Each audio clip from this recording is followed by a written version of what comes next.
Allez, on va analyser du coup Novo Nordisk pour aujourd'hui, donc le 18 décembre 2025.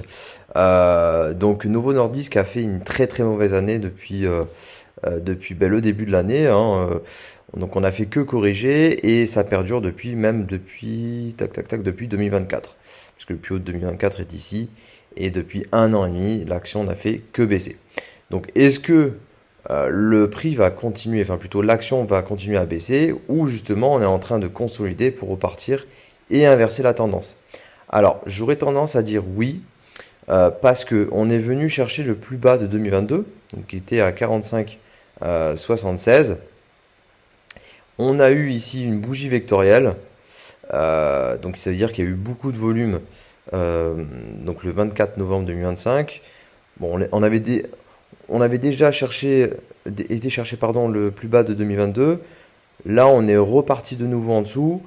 On n'était pas loin aussi du plus bas du troisième trimestre de 2021. Bon, on n'est pas venu le chercher, mais c'est pas une obligation. Le plus important, c'était le plus bas de l'année, donc 2022.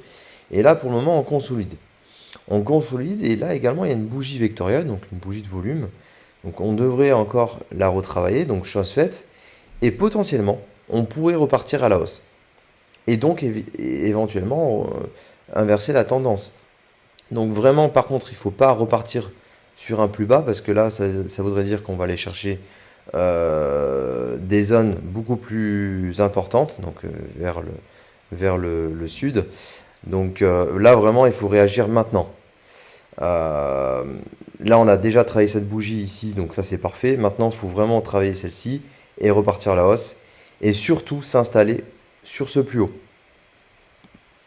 Éventuellement corriger quand on a atteint le plus haut et ensuite repartir à la hausse.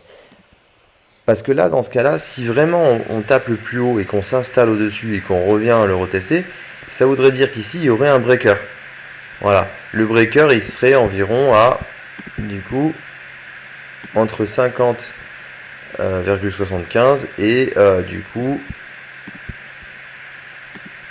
et 49,92. Le prix peut voilà, retester ce breaker et ensuite repartir à la hausse. Vraiment, il faut vraiment que le prix s'installe au-dessus.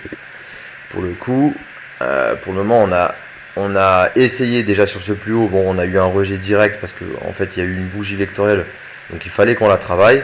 Là, maintenant, il faut vraiment qu'on le pète et qu'on le reteste, évidemment. Et ensuite, on repart à la hausse. Et si vraiment on fait ça, là, ça voudrait dire qu'il y a un inversement de tendance. Et éventuellement, on irait chercher, donc déjà la moyenne mobile ici à 200 jours, mais également, irait chercher ces plus hauts, ces zones de prix. Hop. Donc 60,90 et 62,25, qui en plus couvrent encore un gap baissier qui n'a pas été comblé à 100%, puisqu'il était de là à là, donc on l'avait comblé, admettons, à 50%. Maintenant, il reste cette partie-là. Si on fait ça, donc si on revient là, donc je repars du principe que on a pété donc ce breaker-là, on vient chercher du coup les 60,90 et les 62,25, qu'on vienne dans ce gap baissier. Ça voudrait dire qu'en plus, on repasse peut-être au-dessus de la moyenne mobile de 100 jours. On va éventuellement la retester. Et là, vraiment,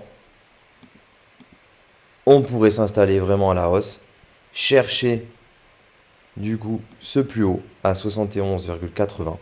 Et là, ça voudrait dire qu'il y ait un inversement de tendance. Et donc, éventuellement, chercher les 0,382 de Fibonacci, 84,43, mais également vraiment à long terme la zone de rechargement de short. Donc c'est là où il faudra prendre ses profits sur du long terme. Voilà mon biais bullish. J'ai pas de biais bearish parce que pour moi on est allé chercher une zone très importante, le plus bas 2022. On est en plus dans la zone de rechargement des institutions sur du très long terme. Pour moi on a tout pour redécoller et inverser la tendance et repartir en hausse. N'hésitez pas à liker la vidéo et à vous abonner.